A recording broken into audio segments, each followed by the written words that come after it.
Hey, what's up? Welcome to part 2 called The Friends That I Made from Aspie with Attitude. My name is David. I'm from Melbourne, Australia. I have speech difficulty, speech impairment. I'm autistic and have Asperger's syndrome, and that's why I'll call myself an Aspie. And if you're just tuning this video and this is the first video that you're watching, just question yourself, have you ever seen episode 166?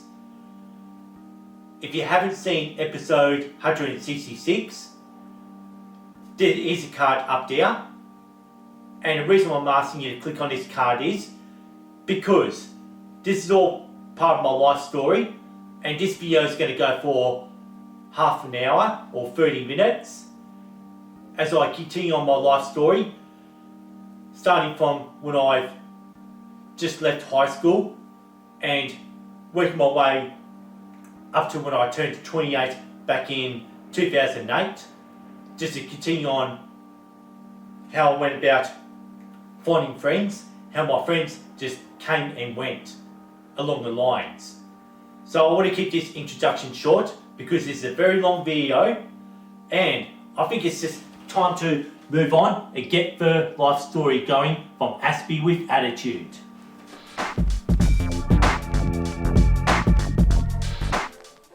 I would like for a very quick moment stay in 1998 when I was 18 years old and I was still in high school, since that my days as a school kid was just almost over. So I want to continue on what I said last time in episode 166, which is the friends that I had part 1. Already mentioned in the last episode, since 1993 as a high school kid, I lacked a lot of social activities involving other students who I sat in class with outside school hours. And I'm talking about hanging out on weekends, whether going to video arcades, going to sporting events, going to movies, or just generally chasing girls around. So I've never had that social experience with any of my friends from high school. So in the last video where I explained the 1986 movie The Labyrinth starring David Bowie, the analogy behind it. So I'm actually referring to the scene at the beginning of this movie when Sarah comes home from the park, and as soon as she gets home, she has her stepmother demanding her to surrender and give up her social invitations to babysit her baby half-brother called Toby. So if you've seen the movie, you'll be familiar to what I mean. So that's why I had to bring this up. So it was on the day we finished classes for good. No more seeing classes in our school uniform, so those days were disappearing. And that evening, I was about to go out to hang out with my best friends from high school. So my mum wasn't aware of that. So I was just about to get ready to go. So instead, I was forced to stay home, despite this was my last chance to experience this kind of social life with any of my school friends and whatever social life that a normal school kid will get. So I had to stay home, and I was to babysit my 6-year-old sister while my friends had all the fun that I actually wanted, and I was in the end left with a lifetime of disappointment that I never did anything fun as a school kid with the people who I sat in class with for the last 6 years. Well, except I can only remember my teenage years how I was being told what to do by my old primary school friend called Chris, obsessing over trains and just getting to study, which was going to later become that I was going to end up with a job that's going to cause me eczema and asthma attacks. Well, anyway, let's move into 1999 now, just to get this video moving. So it's going to be a very long video by the sounds of it. So when my real friends, the friends that I spent my time with in high school, inside school grounds and going through class, never got to see them outside school hours. So it was John, and I was given an invitation to come to his 18th birthday party from him. So in an hour before I was going to get picked up by John to attend to his birthday party at his house, I end up having a heated debate by my father not to drink any alcohol, as I mentioned back in episode 33, which is an episode that I did a long time ago also. So like, you'll need to check out episode 33, since I can just tell you what I mean by that. If you ever, just for those who haven't seen this video at all, I'll have to, for a quick moment, to go back to 1997, and it's about Chris again. Chris was the person who had me started on binge drinking back in 1997 with the same friends we had back from primary school. We're going to have to dive back into 1999, since could have been mentioned in the last episode. So like, anyway, once I was at John's party, since I wanted the same fun as what my friends were going to have from high school, which was all about them getting drunk, I went all against my father's wishes, and instead I insisted on getting drunk, and you know, I actually had a very good time, and that was absolutely fun. Like, that was the fun that I wanted, the same fun to get amongst it rather than sitting on the sidelines, like, yeah, like just getting bored. Like, it just would have been very boring if I couldn't get drunk at that party. And with 1999, this was a year when I started university to become an industrial designer. So like, my real friends from high school had followed me to university. It was John and Nick who followed me there this time, considering that no one from primary school ever followed me into high school. And there was also somebody else who actually came. It happened to be Chris's girlfriend, and her name was Jodie, the girlfriend that Chris had at the time. So like, I managed to get John to become friends with Jodie, which was actually going to be very helpful to make 1999 a brand new year, since now that high school is out, so it's just time to become a different person. Well, talking about being a different person, so like, I used to be against my dad's and my older brother's wishes. It was just meaning that every day when I come to university, I am to wear a pair of jeans, and something that my brother wanted me to do was, like, while wearing jeans, is to be dressed in something that's in a rock and roll label stereotypes. So like, what people have worn back in the late 1990s that defined rock and roll, perhaps a bit of the 80s rock, like we're talking about Bon Jovi, Pearl Jam, Nirvana, and anything that's got that guitar roaring music. Despite that, I did go to Metallica with Chris, so it was against my own wishes. And even from my father, like, I was demanded to embrace myself with the peers that I listen to rock. Yeah, my dad wanted me to look like that I'm actually into Led Zeppelin, Jethro Tull, Black Sabbath, Deep Purple, and Cream, and all these real classic rocks, in the Rolling Stones, and all that real classic guitar rock. So like, instead, I actually came to university every day dressed in Adidas tracksuits, Nike tracksuits, and Puma tracksuits, and every day on my Walkman, I used to listen to a lot of techno, a lot of top 40 dance music of 1999, and at the time, I was starting to get more and more into hip hop. In the course of me attending to university, every party invitations that I had received, I've attended to all these parties, and I still got drunk even though it was totally against my father's wishes. So like, I definitely kept away from doing drugs. Like, I kept away from smoking weed, and I had no intentions of taking any hard drugs, whether it's heroin, ecstasy, or whatever damaging drugs. I kept away from all that crap and just stuck with the alcohol consumption, since it was still against my dad's wishes, and it was out of the question, since I wasn't allowed to drink any alcohol, binge drinking, due to my autism, as my father did claim. So I wasn't going to pretend to be epileptic. And I can tell you one party, since that John did become friends with Jodie, and that was at one of John's party that Chris, the toxic friend that I've mentioned in the last episode, that I'm mentioning again, he finally showed up to John's party where all my high school friends were at. Well, since Chris finally met my friends from high school, I mean my real friends like Matt, Nathan, Nick, Leon, and John. And John was the one who was hosting the party. So like, I introduced Nathan to Chris that night, and I introduced all my real friends to Chris. So like, yeah, Nathan and Matt was the friends that I wanted to hang out with outside of school hours. So anyway, none of this ever happened. So at least this finally happened that he finally met Chris. So after that moment, when Chris finally met my real friends from high school at John's party, finally this toxic friendship had finally began to slowly drift apart. So like from there on, I began to reject any given invitations to Chris's party after he attended John's party that evening. So the last I actually did speak with Chris was back in start of 2000, which is a very interesting story when I was coming home on a train from my job interview that I had mentioned back in episode 61, 97, 124 and 134. If you've seen this episode, that's when I had a lot of health problems with the eczema and the asthma attack, since this doesn't fit the equation to the video. Since my days at university was very short-lived, so I'm telling you that I did end up starting up a full-time job at a timber place in start of 2000. And my friends, John, Nick, Nathan, Matt and Leon, each had continued to study at university as I began to work this full-time job, and this was year 2000.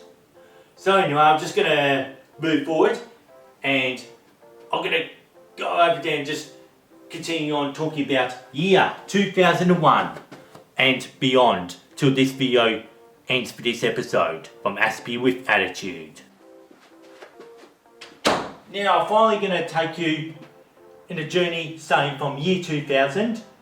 That was from the 6th of March 2000. I had started this new job that was soon enough going to give me eczema and asthma attacks, as I've mentioned before. So like, when I first started working here, I had kept my workmates at work around 2000, since that the majority of the people who were working in that factory was mainly or mostly Australian redneck stereotypes. In Australia, we call them bogans. To describe a bogan, what I mean is just people who listen to rock music like AC/DC and Midnight Oil, and all this hard rock was never at my scene at all, despite that I was pursued by my family to be like that and just to build the character, and not to deny the fact that I did go to that Metallica concert with Chris, even though it was against my wishes back in 1998. And since that, I was told by my family that I looked ridiculous wearing all that tracksuits and always listening to techno, and I was getting more into hip hop at that time in 2000, and I was 20 years old, and like I was encouraged just to drop all that and start acting my own age. So like, I just wanted to be my own person. That was the whole significance of me wearing tracksuits and listening to techno. And I did, on some occasions, hang out with my friends from high school still, which was Nathan and Matt. And they claimed that my appearance, that my parents had disputed, looked good on me, but I wasn't sure if they were saying this just to be nice to me and to prove they're good friends to me. And it was even John did say that too. So like, I remember John told me that I should become a rapper. I mean an Australian rapper. And this was all in year 2000. And now, along came year 2001. The year I had my 21st birthday celebrations. Instead of celebrating my 21st birthday on the 29th of December year 2000, instead, I put it on the 16th of February 2001. That way, everyone's going to be here and not away on holidays while I'm trying to have my 21st birthday. So like, when I was 21 years old, I was still very obsessed with techno, and also I was just still obsessed with trains as well. And however it is, I was getting into more hip hop, mainly American hip hop, like I'm talking about Run DMC, the Beastie Boys, and even Puff Daddy, Naughty by Nature, and all the 90s boom bap. And I was even getting to Eminem around that time too. So like, my parents didn't really know Nathan, Matt and John very much, since I knew them back from high school, in the same age group, in the same class I grew up with back in high school. And The only ones that they really known was just Nick and Andrew. And they even took it as a suggestion to give Chris a call and invite him to my 21st, which I had no intentions of doing. The reason why I didn't invite Chris to my 21st birthday, it was after all this year that I was growing up in high school. He forced this friendship out on me as a teenager, called me names just to keep this friendship going, bullied friendship onto me. Well, instead, I only wanted friends from work, high school and university to only come to this party. And even my mum and my dad invited some of their close friends as well. And like, out of mum and dad's friends, like one of them was Tony, who would one day become my stepfather. So like this is all in 2001 when I was turning 21 years old, and no one from work was interested in coming to my 21st birthday.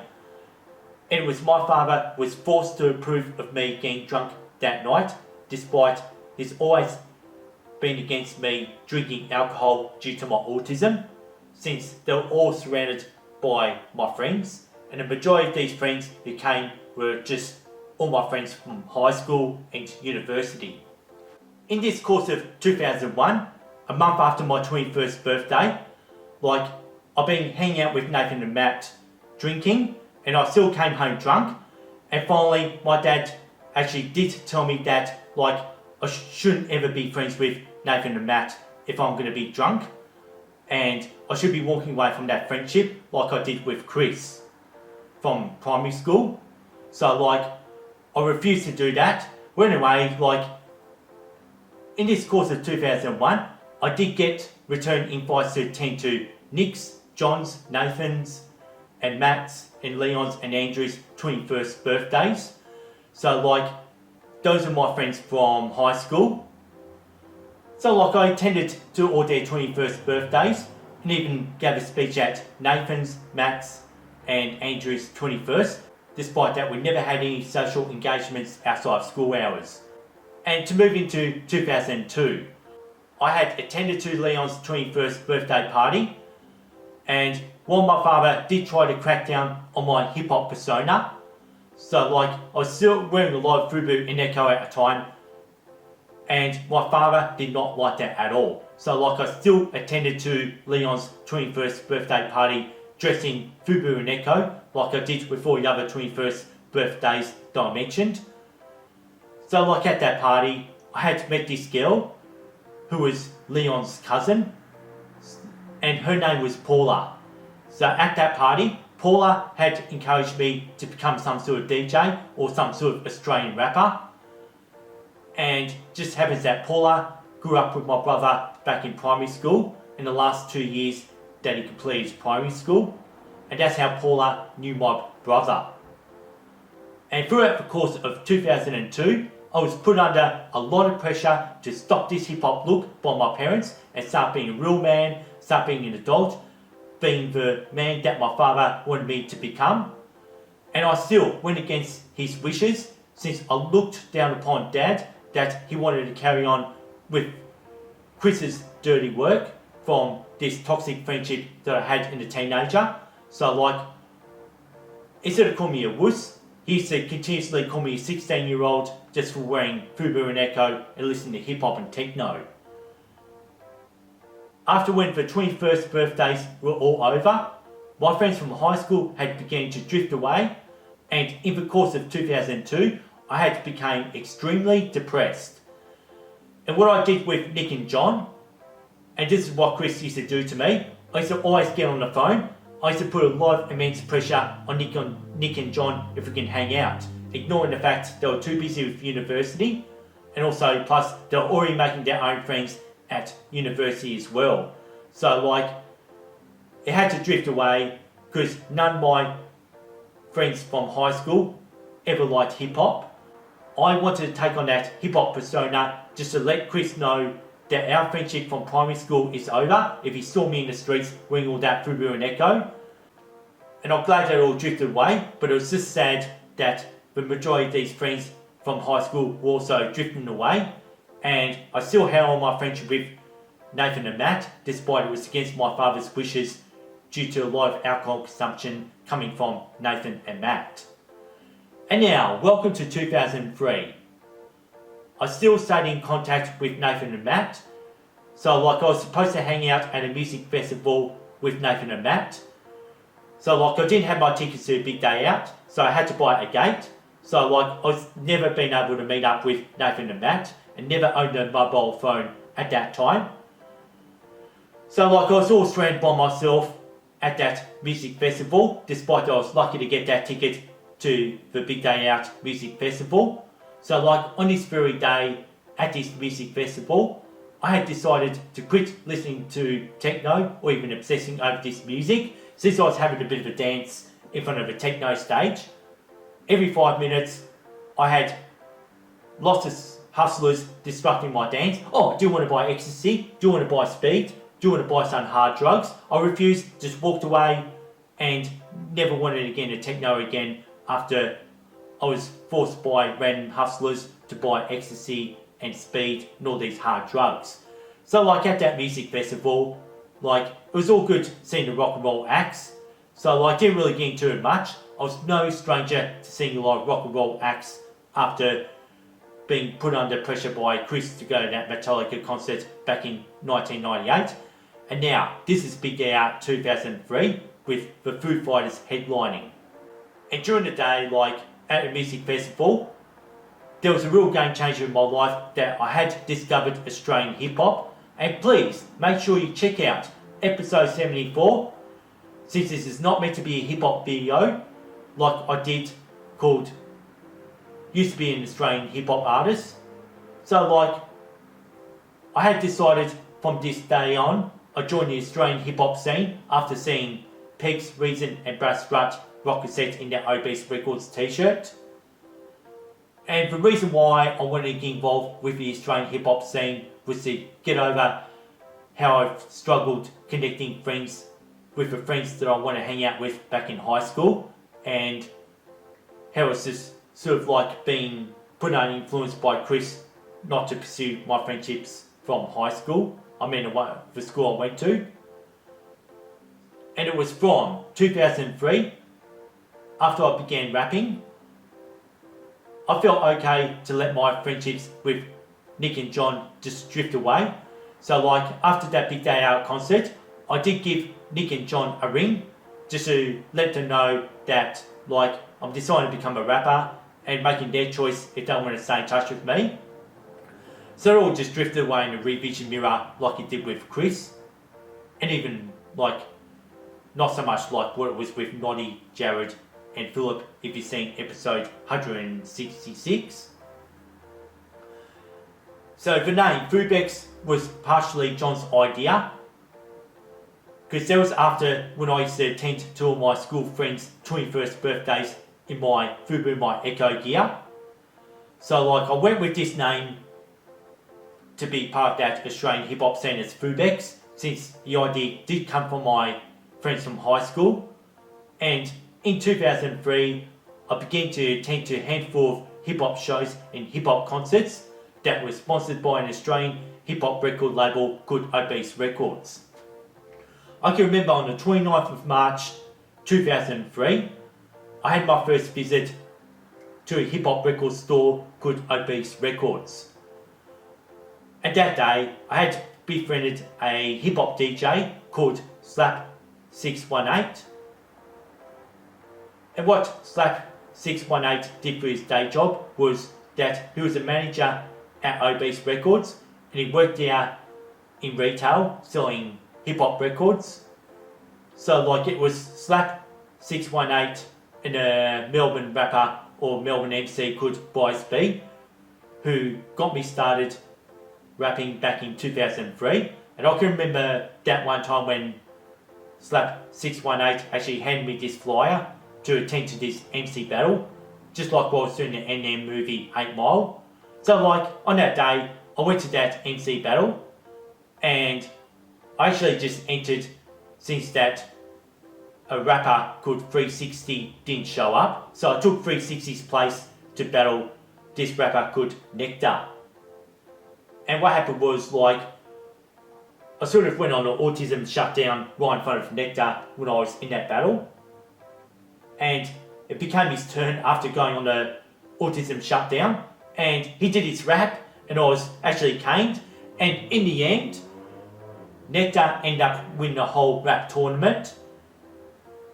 And from there on, I just actually wanted to become friends with Nectar at that hip hop event called 1 Mark 5 that took place in Melbourne on the 29th of March 2003. Run Amok was the name of the hip hop tournament that I entered. And there were other Australian hip hop artists who were famous back in 2003. It was Reason, Peaks, Solomon Klepto and Mass MC had each encouraged me to take part in the Australian hip hop scene.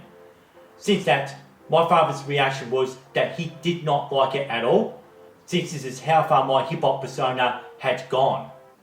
Because that was the only way I can cope with the fact that I had to let all my friends from high school drift away, and trying to cope how I was actually being socially torn apart back in my teenage years.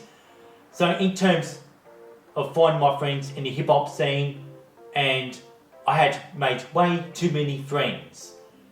And I started to regularly attend to hip hop concerts. This made me feel good to belong to a scene and be somewhere where I can know that I can be my own person. Since then I had learnt from this experience being part of the hip hop scene is that hip hop is a main culture of expressing who you are through music and poetry. That's the way I felt what hip hop was all about for me. Just really expressing myself, getting up on the mic, saying, yo, I'm Fubex, and I'm not going to be rapping this video. Therefore, I fell in love with the hip hop scene from 2003, which was to last up until 2016. As my love for this hip hop scene grew stronger, I still stayed in contact with my school friends Nathan and Matt. It was by May 2004, my friend Nathan had moved to London, and this time round I made sure that we did stay in contact and that our friendship did not drift away. And while Nathan had moved to England, I just moved on forward with the hip hop scene, making heaps of new friends and acquaintances along the way. And practically 2005 was like the same year as what happened in 2003 and 2004. And it was 2005, I did hook up with a hip hop DJ and a producer, and his name was DJ Flagrant. Throughout 2005 and 2006, he recorded my first album called Upcoming. So that was a friend that I had at that time in hip hop. And we can go to 2005 still, like when I joined up with a world hip hop organisation called Universal Zulu Nation, which was totally connected with the co-founder of hip hop called DJ Africa Bambata. And for that reason why I joined up with Universal Zulu Nation, I just thought it was cool at a time that not only that I had my friends and acquaintances in Melbourne and every cities in Australia, I thought it'd be cool to have acquaintances even up in New York. Particularly one day I was actually even dreaming of going to the South Bronx, seriously, in New York, despite that it would have been too dangerous going to the South Bronx. And that was just a whole idea, just to come up with friends and acquaintances so I can one day travel to New York and visit the ghettos around New York City. So my involvement with Universal Zulu Nation was very short-lived, and it was by 2007 I had left Universal Zulu Nation and became friends with a Sydney hip-hop based record label called Nurture Records. Through Nurture Records, I became friends with some of the artists that were signed up to this record label.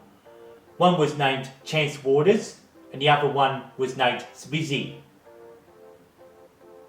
And so Smizzy at the time was part of his hip-hop duo called Mind Over Matter. It was in April 2007. I travelled to Sydney to hang out and perform shows in Sydney with Chance Waters and Mind Over Matter. And when I was staying over at Chance Waters' house, we actually hung out together and apart from hip hop, at the time Chance was into these Texas Hold'em poker night. So like, I went out and went on the poker night with Chance, and I actually had an excellent time. And I just wish that we've never moved down to Melbourne and stayed up in Sydney as well. So like, when this was over though, like, in the course of 2007, so like, I found my acquaintances, like, one of the acquaintances I hooked up with his name was Morns. So like, he's a very well-known rapper in the Melbourne underground hip-hop scene, Morns. And there was that one time, I found myself engaging into another toxic friendship. So like, I won't mention the name of this person. So like, I want to get back into this other toxic friendship. So at the same time at work, I had a workmate and his name was Henry, and he did know a rapper named Mantra. And I did become best mates with Henry also back in 2007. Wasn't through the hip hop scene, but that was at work. So through my friendship with Henry in 2007, this had helped me to bloom my friendship with Melbourne MC Mantra. So like, it was in the start of 2008 and Henry had disappeared from work. So as year 2008 carried on, so like, I had my cousin Adam coming down from Sydney and I was performing at a hip hop gig, and my toxic friend did show up to this hip hop gig that I told you about earlier. What was wrong with this toxic friend was that, like, he seemed to show a bit of charm, like he was cool and everything like that. And he was already drunk at the time. And my cousin took note that he was trying to manipulate me like Chris did back in primary school. And when my cousin actually went to the toilet, and like, he went in the cubicle, and that lame toxic friend of mine actually just kicked the door with a big thunder kick.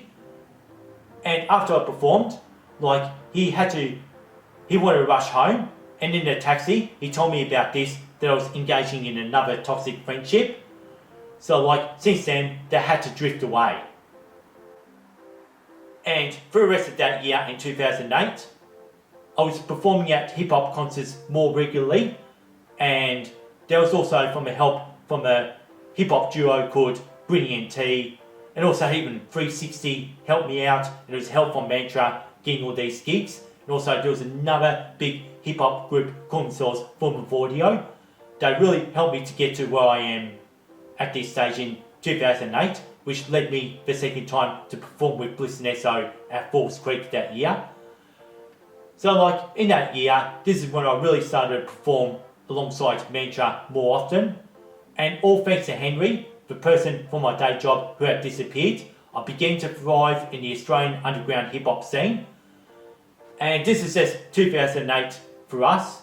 So like, I would like to stop in 2008, since this journey was from the end of high school to the beginning of my heydays as a famous Australian rapper called Fubex, when I officially thrived in the Australian hip hop scene.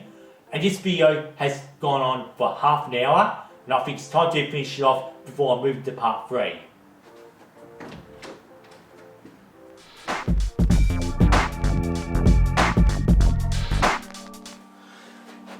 Sorry that my voice is just sounding kind of husky. After taking you on a journey starting from 1998, when I've just finished high school, up till 2008, when I was starting to go through my heydays of being a famous rapper called Fubex.